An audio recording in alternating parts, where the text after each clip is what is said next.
Em apenas 12 anos, Alexandre o Grande construiu uma reputação de invencibilidade e garantiu seu nome entre os maiores estrategistas militares da história. De sua terra natal, a Macedônia, até as profundezas da Índia, sua genialidade em táticas de batalha e cerco esmagou todos os exércitos e fortalezas que ousaram desafiá-lo. Seu próprio corpo, marcado por cicatrizes de incontáveis combates, era prova de sua coragem inabalável e de sua disposição para liderar sempre, na linha de frente. O impacto de suas conquistas ecoou através das eras, servindo de inspiração para incontáveis comandantes ao longo da história. Com velocidade impressionante, Alexandre desmantelou o vasto Império Persa, demonstrando uma combinação única de brutalidade, pragmatismo, heroísmo e uma organização impecável. Seus talentos moldaram o destino do mundo conhecido, derrubando dinastias milenares, fundando novas cidades e acumulando riquezas inimagináveis. Hoje, os territórios que um dia estiveram sob seu domínio são ocupados por diversas nações modernas, muitas das quais ainda conhecem os horrores da guerra e da invasão. Como general, soldado e líder inspirador, sua grandiosidade era incomparável. No entanto, sua genialidade também carregava sombras. Ataques de fúria descontrolada, paranoias assassinas e a crença crescente de que era uma divindade encarnada. Enquanto alguns povos o reverenciam como Alexandre, o Maldito, a história o consagrou como Alexandre, o Grande. Nascido em 356 a.C., Alexandre era filho do rei Filipe II da Macedônia. Sua terra natal era uma região isolada, ao norte do Monte Olimpo, cuja cultura, embora semelhante à grega, possuía idioma e costumes próprios. Os macedônios adoravam os mesmos deuses e participavam dos Jogos Olímpicos, mas sua monarquia absolutista os diferenciava das cidades-estado gregas, onde a democracia florescia. Muitos gregos, especialmente os do sul, sequer os consideravam parte de seu povo. No entanto, Filipe conseguiu transformar a Macedônia em uma potência regional, unificando o reino e moldando um exército poderoso. A genialidade de Filipe frequentemente passa despercebida, mas foi ele quem lançou as bases do império que Alexandre herdaria.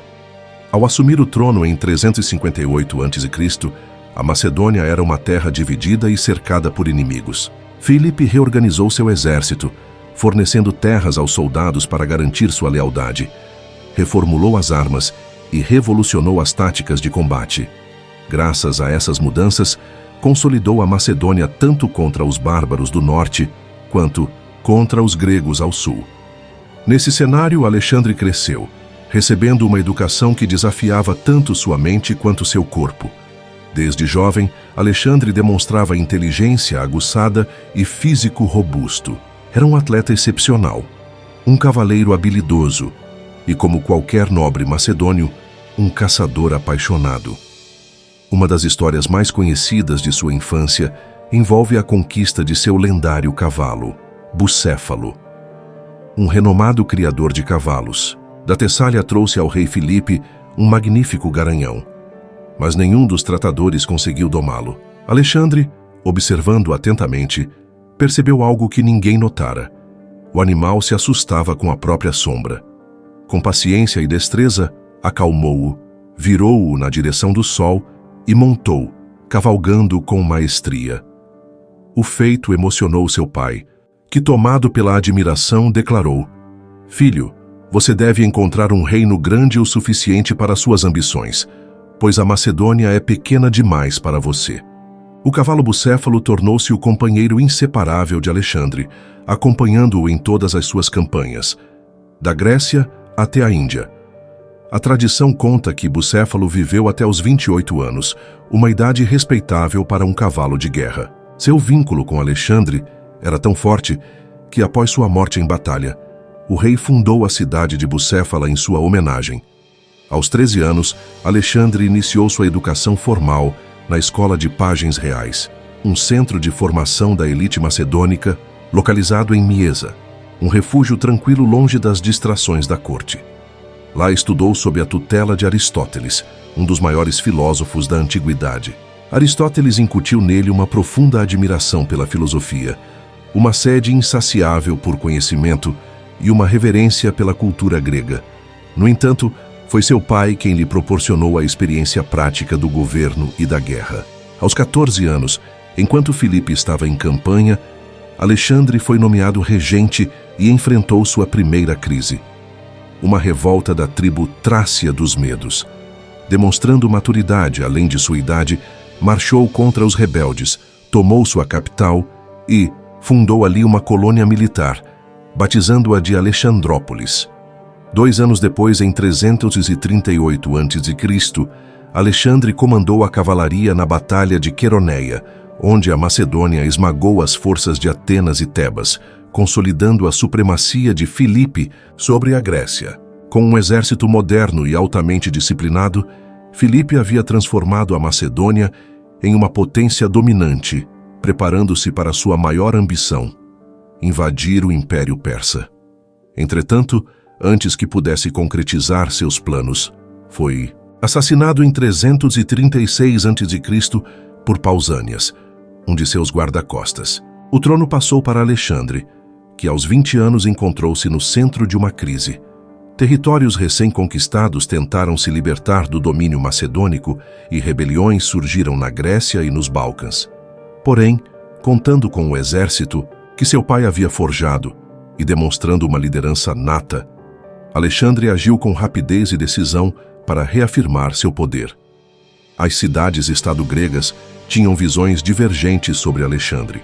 Algumas, como Atenas e Esparta, temiam sua ascensão e tentavam resistir, enquanto outras, mais próximas da Macedônia, viam nele uma oportunidade de crescimento. Com astúcia política e força militar, Alexandre reprimiu revoltas, marchou contra Tebas e, para servir de exemplo, destruiu completamente a cidade, vendendo 20.000 tebanos como escravos. A mensagem era clara: desobedecer a Macedônia significava a aniquilação. Com a Grécia sob controle, Alexandre voltou-se para o leste, decidido a completar o sonho de seu pai, a conquista do Império Persa. Os persas eram odiados pelos gregos desde suas tentativas de invasão no século V a.C. e mantinham colônias gregas sob seu domínio na Ásia Menor e Chipre. Alexandre viu na guerra contra os persas a chance de provar sua grandeza e legitimar sua liderança. No entanto, sua ambição cresceu além do plano original de apenas libertar as cidades gregas. Ele queria algo maior, não apenas invadir a Pérsia, mas tornar-se seu rei. Em 334 a.C., com um exército de 48.000 soldados e 6.000 cavaleiros, Alexandre cruzou o Helesponto rumo à Ásia. Ao pisar em solo asiático, arremessou sua lança na terra, proclamando: "Aceito a Ásia como presente dos deuses, conquistada por minha lança." Esse gesto simbólico remetia ao lendário herói Podan, o primeiro a desembarcar na Guerra de Troia, mostrando que Alexandre via sua jornada como a continuação do destino glorioso da Grécia. Em Troia, visitou o túmulo de Aquiles, reforçando sua imagem como herdeiro dos grandes heróis gregos. Os sátrapas persas da Anatólia decidiram deter Alexandre no rio Granico. Sua estratégia era simples: atacar os macedônios enquanto atravessavam o rio, pegando-os em desvantagem. No entanto, Alexandre liderou um ataque fulminante, desbaratando a cavalaria persa e garantindo sua primeira grande vitória na Ásia. Mal sabia o Império Persa que essa era apenas a primeira de muitas derrotas que enfrentaria diante do conquistador macedônio. A Batalha do Rio Granico foi um marco na campanha de Alexandre, o Grande, contra o Império Persa. O exército macedônio enfrentou a cavalaria persa e a derrotou, forçando a fuga dos cavaleiros inimigos. No entanto, a infantaria persa, composta principalmente por mercenários gregos hoplitas, não teve a mesma sorte. Sem a opção de recuar, foram massacrados. Estima-se que cerca de 1.000 cavaleiros persas morreram na batalha, enquanto as perdas na infantaria chegaram a 20.000 soldados. Apesar da vitória, essa derrota pouco afetou a força geral do Império Persa, que ainda detinha vastos recursos: uma poderosa marinha em Fenícia, um exército real e o próprio rei Dário III. Alexandre continuou sua marcha pelo território inimigo, conquistando cidades e enfrentando resistência ocasional, como em Mileto e Halicarnasso. Em algumas cidades, foi recebido com respeito, mas em outras, encontrou desconfiança. Um exemplo foi Éfeso, onde os cidadãos recusaram sua oferta de financiar um novo templo em troca de inscrever seu nome na construção. Enquanto Alexandre avançava, Dário III, apesar de sua reputação como guerreiro, demorou a reagir. Somente após 10 meses de inatividade, ele ordenou uma ofensiva marítima, capturando Quios e parte de Lesbos. No entanto, essa estratégia não foi suficiente para deter a progressão macedônia. Dário demorou a reunir seu exército devido à vasta extensão territorial do Império Persa e à tradição de que o grande rei não deveria se envolver em combates contra qualquer inimigo sem grande importância. No entanto, a necessidade de preservar seu prestígio e a pressão política o obrigaram a agir. Em agosto de 333 a.C., Alexandre estava em Issos, perto das cidades fenícias, enquanto Dário reunia um poderoso exército em Babilônia, incluindo os Cardaques, uma elite treinada como infantaria pesada. Embora alguns relatos exagerem o tamanho do exército persa, ele ainda superava numericamente as forças macedônias. Para Dário, enfrentar Alexandre com o exército real era arriscado, pois a perda dessa força poderia comprometer todo o império. Dário finalmente escolheu o campo de batalha em Issos, entre as montanhas Amanos e o Golfo de Issos. O exército persa se posicionou ao longo do rio Pinaro, com a cavalaria concentrada no flanco esquerdo, próximo ao mar. A formação persa incluía arqueiros na linha de frente e infantaria leve na retaguarda. Dário apostava na cavalaria para derrotar as forças macedônias ao envolver suas laterais.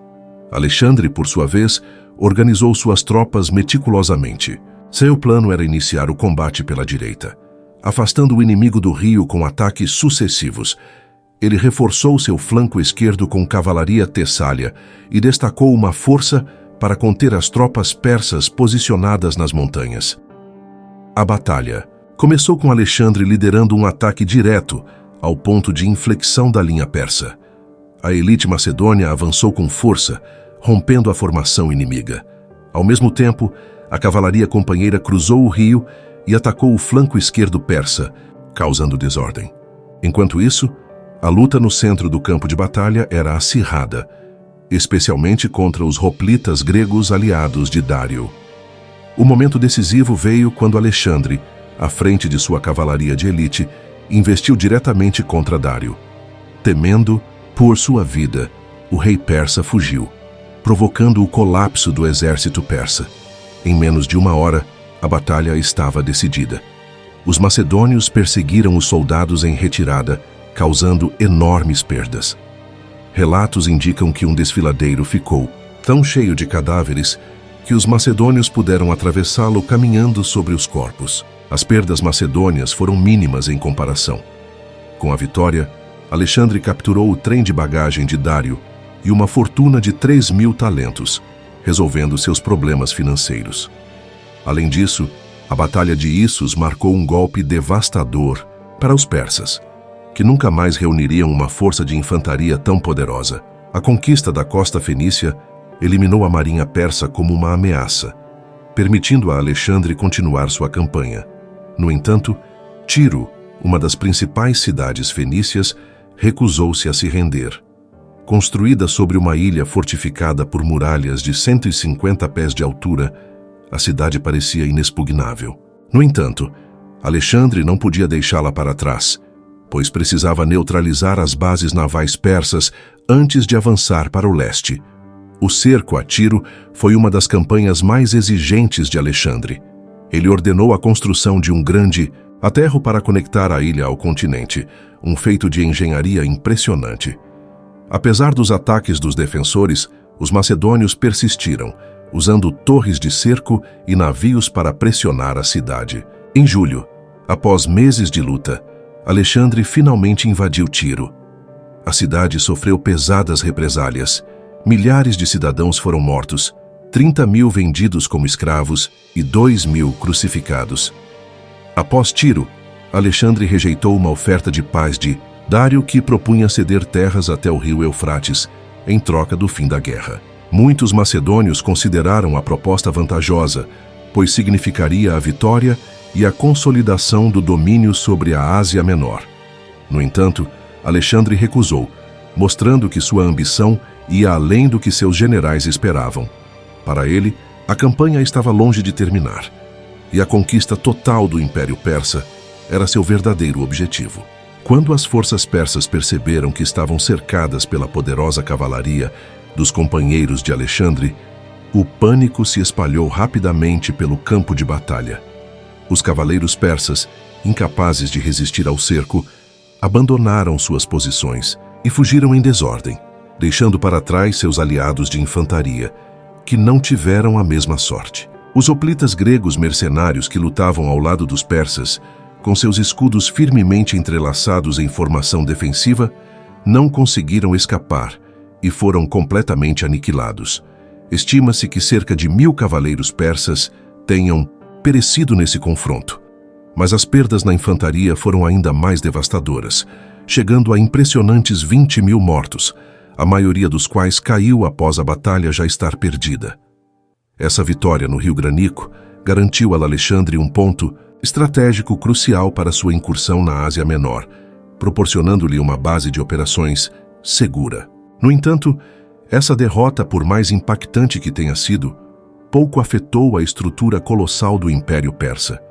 O verdadeiro poder da Pérsia residia não apenas em sua vasta extensão territorial, mas também em suas incomparáveis reservas de ouro e prata, no domínio naval sobre a Fenícia, no exército real bem treinado e, acima de tudo, na figura de Dário III, o grande rei que governava seu império a milhares de quilômetros de distância. Determinado a seguir em frente, Alexandre prosseguiu sua campanha rumo ao leste, enfrentando diferentes desafios pelo caminho. Algumas cidades se renderam sem resistência, temendo sua reputação imbatível, enquanto outras, como Mileto e Halicarnasso, ofereceram feroz resistência antes de finalmente sucumbirem a seus ataques implacáveis. Seu avanço parecia imparável, e o temor de sua chegada precedia suas tropas. Esse episódio brutal demonstrou ao mundo o destino de quem ousasse desafiar Alexandre, consolidando ainda mais sua reputação como o conquistador supremo do mundo antigo. Se Alexandre tivesse aceitado o rio Eufrates como um limite, talvez o Império Persa tivesse sobrevivido por mais um tempo, talvez durante toda a sua vida. Contudo, caso houvesse alguma fraqueza no reino da Macedônia após a sua morte, os persas poderiam ter retomado o controle. Mesmo tendo recusado a oferta de paz dos persas, Alexandre optou por evitar um confronto direto com Dário e seguiu seu caminho pelo litoral da Palestina, onde conquistou Gaza, após uma resistência feroz e Pelúcio, que se rendeu sem lutar. De lá navegou pelo rio Nilo até Mênfis, capital do Egito, onde foi calorosamente recebido pela população. Sua chegada significava a libertação do Egito de 200 anos de domínio persa, e ele começou a plantar as sementes para a influência cultural helênica no Egito, uma marca que perduraria por 3 séculos. Alexandre sabia da importância estratégica e econômica do Egito. Era uma das regiões mais prósperas do Império Persa, com uma fama que remonta à fertilidade lendária do Vale do Nilo. Em termos de riqueza, o Egito rivalizava com as províncias mais ricas de Roma, não apenas pela sua geografia, mas também pelos seus recursos que poderiam ser essenciais para a continuidade da campanha de Alexandre. Assim como fez com os portos persas no atual Líbano e Síria, ele sabia que garantir o controle do Egito era vital. Além disso, o Egito, além de ser um local economicamente valioso, tinha um significado simbólico profundo. Ao ser coroado faraó, Alexandre provavelmente se lembrou da afirmação de sua mãe, que dizia que ele era, na verdade, filho de Zeus. Ele se fez coroar em uma cerimônia que o vinculava com a divindade suprema Amon. E essa vinculação com a divindade reforçou a ideia de sua própria divindade. Esse ato teve grande simbolismo, pois representava a fusão da cultura grega com a egípcia, e fortalecia sua posição como líder tanto político quanto religioso. Após sua coroação, Alexandre partiu para visitar o oráculo de Amon no oásis de Siwa, no deserto ocidental do Egito. Lá, após orações e rituais, o oráculo o saudou como o Filho de Deus. Essa experiência solidificou ainda mais a crença de Alexandre em sua divindade, e o impacto de seu encontro com o oráculo moldou suas ações nos anos seguintes. Embora o fato de Alexandre ter sido coroado faraó e ter aceito ser tratado como um deus não esteja totalmente claro, é certo que ele adotou a ideia de ser descendente de uma divindade, algo que ele utilizaria para consolidar seu poder e aumentar seu prestígio tanto entre os gregos quanto entre os povos conquistados. Em 331 a.C., Alexandre deixou o Egito e marchou em direção ao leste, determinado a concluir sua missão contra Dário. O rei persa havia reunido um exército de 40.000 cavaleiros, muitos armados com arcos e lanças, enquanto sua infantaria era numericamente superior, mas deficiente em tropas de elite. Embora Dário tivesse 200 carros de guerra com lâminas afiadas, suas forças eram em grande parte desorganizadas e vulneráveis. Alexandre aproveitou-se da situação, utilizando sua habilidade estratégica para criar uma brecha no centro do exército persa, permitindo que sua cavalaria de elite rompesse a linha inimiga. Mais uma vez, Alexandre demonstrou sua genialidade militar, avançando com seu exército para derrotar os persas, forçando Dário a fugir do campo de batalha. Apesar de suas forças estarem em menor número, a estratégia de Alexandre era impecável, utilizando seus pontos fortes, onde a fraqueza do inimigo era mais evidente. Em um movimento magistral, ele usou sua cavalaria e infantaria de elite para desorganizar o exército persa e garantir mais uma vitória decisiva. Durante a batalha, enquanto Alexandre pressionava Dário, a ala esquerda macedônia, mesmo estando em desvantagem numérica, formou uma linha defensiva eficaz, permitindo que as tropas macedônias reconquistassem a vantagem. O resultado foi uma vitória esmagadora, com cerca de 40.000 persas mortos, marcando a derrota definitiva do Império Persa.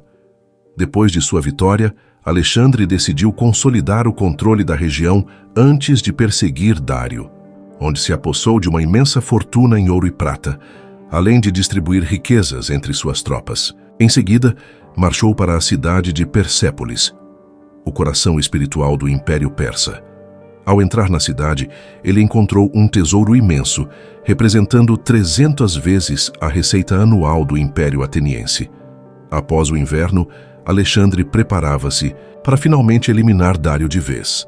Mas antes de partir, a cidade de Persépolis foi misteriosamente incendiada. Existe uma versão que sugere que Alexandre teria queimado deliberadamente o palácio, como vingança pela invasão persa da Grécia em 480 a.C., e outro relato sugere que a destruição foi fruto de uma noite de excessos. Contudo, a evidência arqueológica aponta para a primeira versão, confirmando que Alexandre queria simbolicamente vingar a invasão persa. Após deixar as ruínas de Persépolis para trás, Alexandre se lançou na perseguição a Dário. Em apenas 11 dias, ele percorreu 400 milhas, atravessando o famoso e aparentemente impenetrável Passo das Portas Caspianas.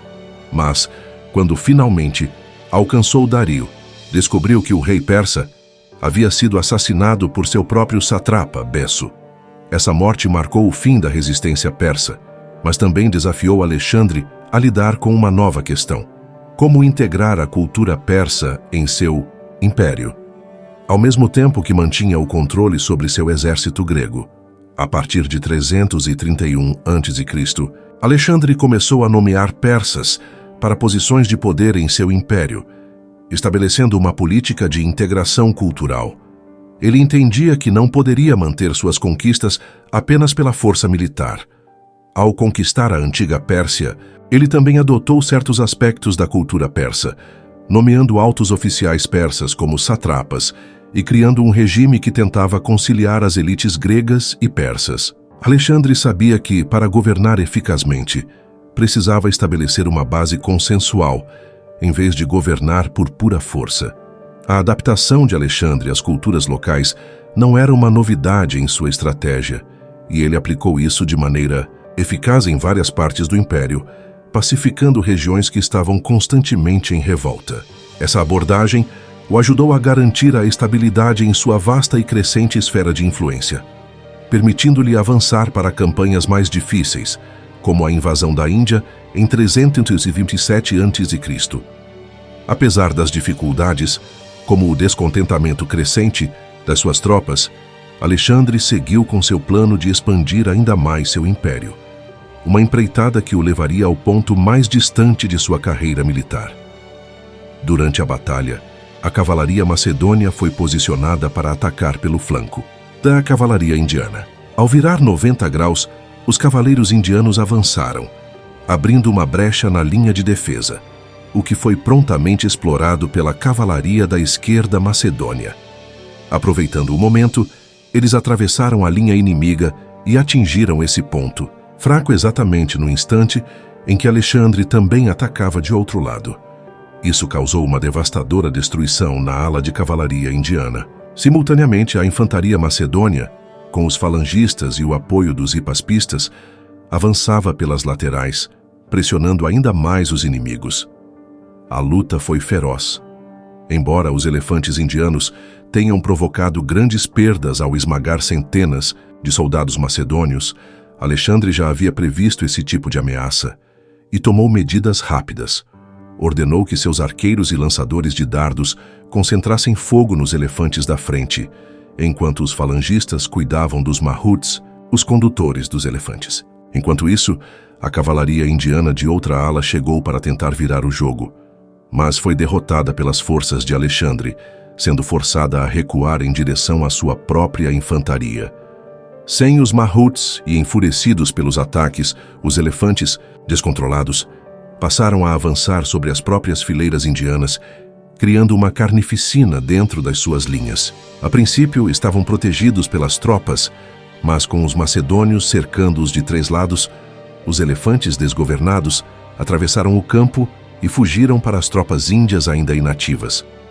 A situação foi tão desastrosa que o próprio rei Porus, diante do pânico em sua retaguarda, se viu obrigado a se render, algo que, mais uma vez, Alexandre aceitou com astúcia, tratando os derrotados como aliados.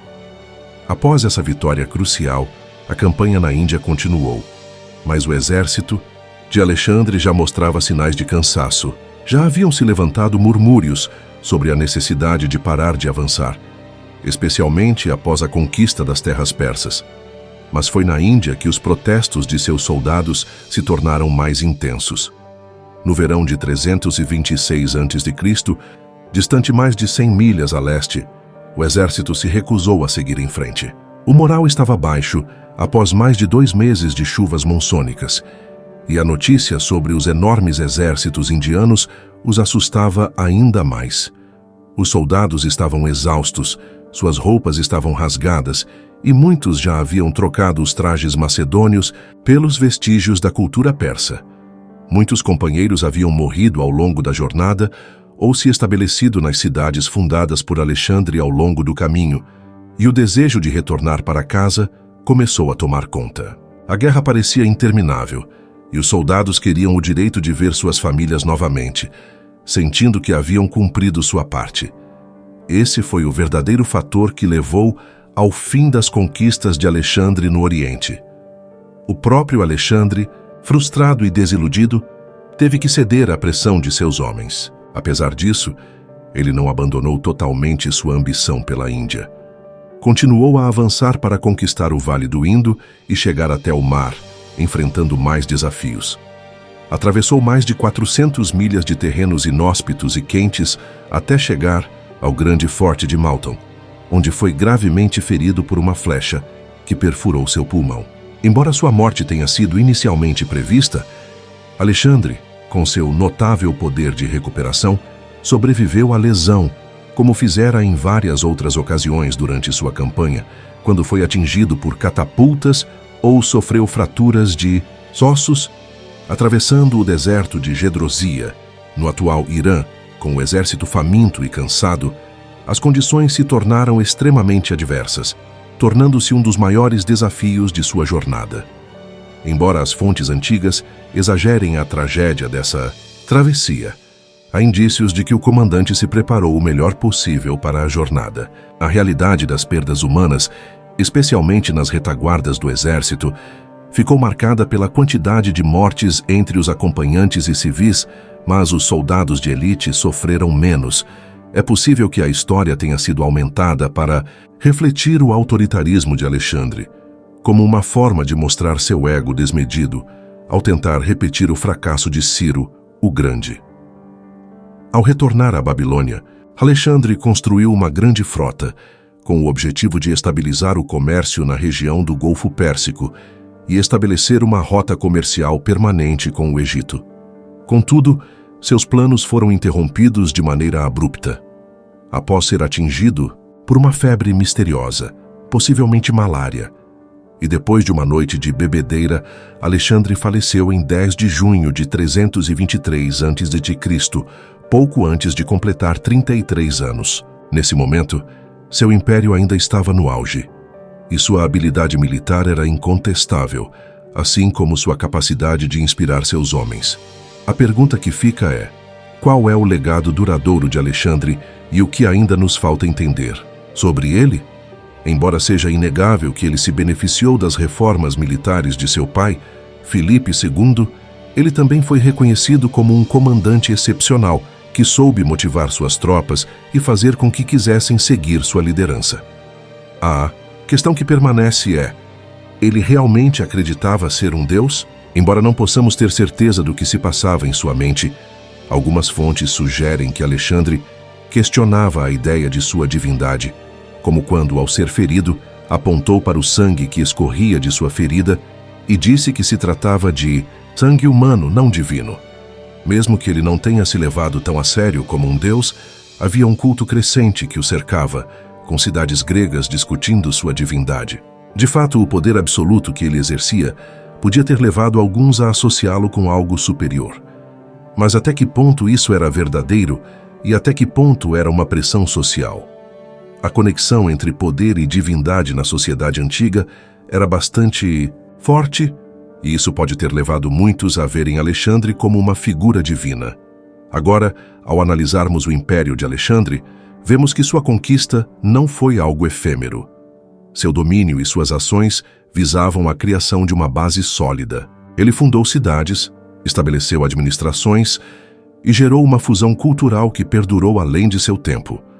Mais do que um grande general, ele foi o responsável pela transição do período clássico para a era helenística, que floresceu por 3 séculos. A cultura grega, com sua língua, arquitetura, sistemas administrativos e avanços em diversos campos, espalhou-se por uma vasta região, chegando até os pés dos Himalaias. As cidades e os mercados que ele criou passaram a ser centros onde a troca de bens, pessoas, ideias e saberes foi constante. E seu nome, sua história, suas vitórias e seu império se tornaram uma lenda viva, inspirando aqueles que tentaram seguir seus passos, mas que nunca conseguiram alcançar as conquistas que ele deixou para trás.